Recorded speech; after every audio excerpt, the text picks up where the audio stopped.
desert landscape of Wadi Rum in southern Jordan. This is one of the most arid regions in the world. Water here is in extremely short supply. Sometimes it has to be delivered from far away. Bedouin Salman Al-Mizna has just loaded up with fresh water. Today, he's taking it to a drilling station in the middle of the desert.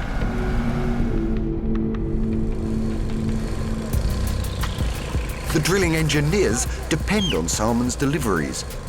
However, it shouldn't be long before fossil groundwater is pumped out from underneath the desert. But to get at this water deep inside the earth, they'll have to drill down at least 500 meters. By exploiting these non-renewable stocks of water, they hope to alleviate the crisis that has been persisting for decades. For there is an acute shortage of water in Jordan's cities. Amman, the Jordanian capital. When the country achieved independence in 1946, the city had a population of around 50,000. Nowadays, more than 2 million people live in Greater Amman, and their number is rising fast. To keep them supplied with water every year, the country has been consuming water faster than it can be regenerated naturally. We abstract around 500 cubic meter from groundwater, so almost double the safe yield. Not because we want to abstract more water, because we need. The problem of overusing the meager water supplies isn't just confined to the Kingdom of Jordan.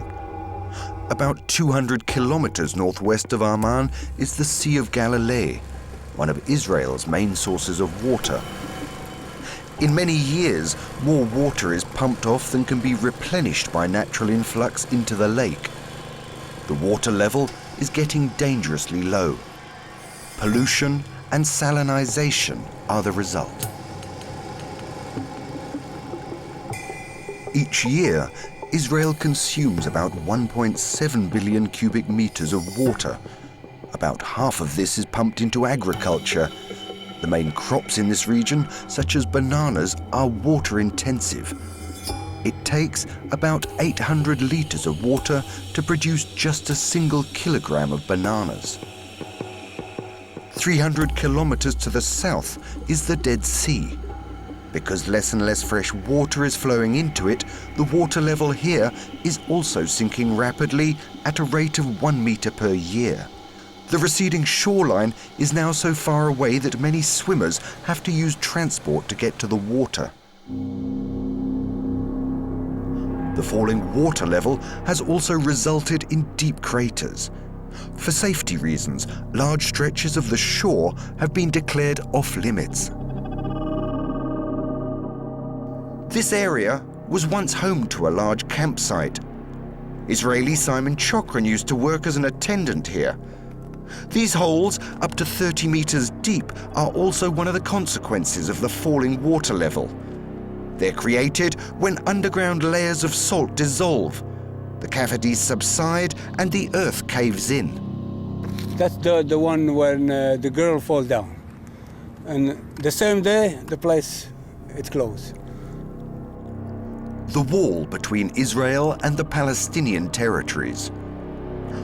On the Palestinian side, deep below the barren hills of West Jordan, are important groundwater reservoirs. But exactly how this water is to be shared remains a contentious issue. Israel has secured access to the lion's share of this water by means of a network of fortified pumping stations. In the meantime, the Palestinians' traditional sources are drying up, owing to the diminishing water level.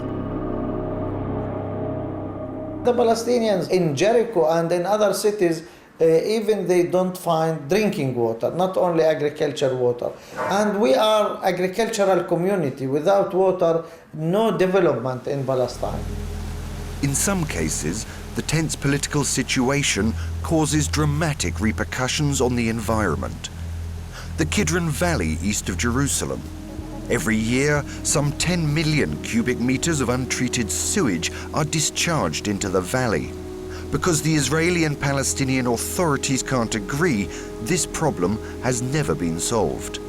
Hydrologist Tino Rödiger says that the groundwater supplies are in jeopardy. As it flows away, this filthy, putrid water seeps into the ground. It contaminates the little groundwater there is here and ruins its quality.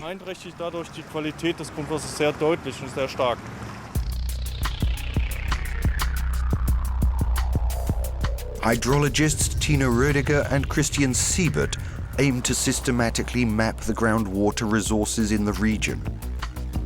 They intend to find out how the stocks of water are formed and develop over time. What we're attempting to do is to map the aquifer in this catchment area accurately enough to determine its dynamics and hence the quantity of water here. And of course, that'll hopefully benefit the water supply for the surrounding region. The German researchers are working hand in hand with scientists from Israel, Palestine and Jordan. Their goal is to ascertain how the limited resources can best be utilized. They're developing a management system, which they hope can be used for other regions suffering from drought.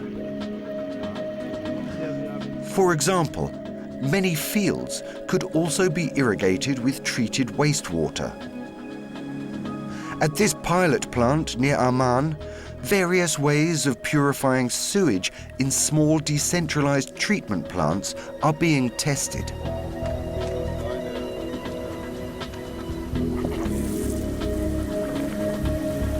I think decentralized systems can make a great contribution to replenishing the regional hydrological cycle. We estimate that about 20% of the entire water balance could be returned to the region's hydrological cycle by reusing sewage and wastewater.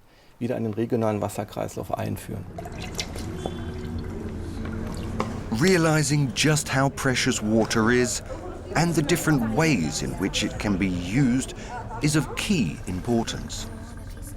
After all, if water were used efficiently and economically, there would be enough for everyone.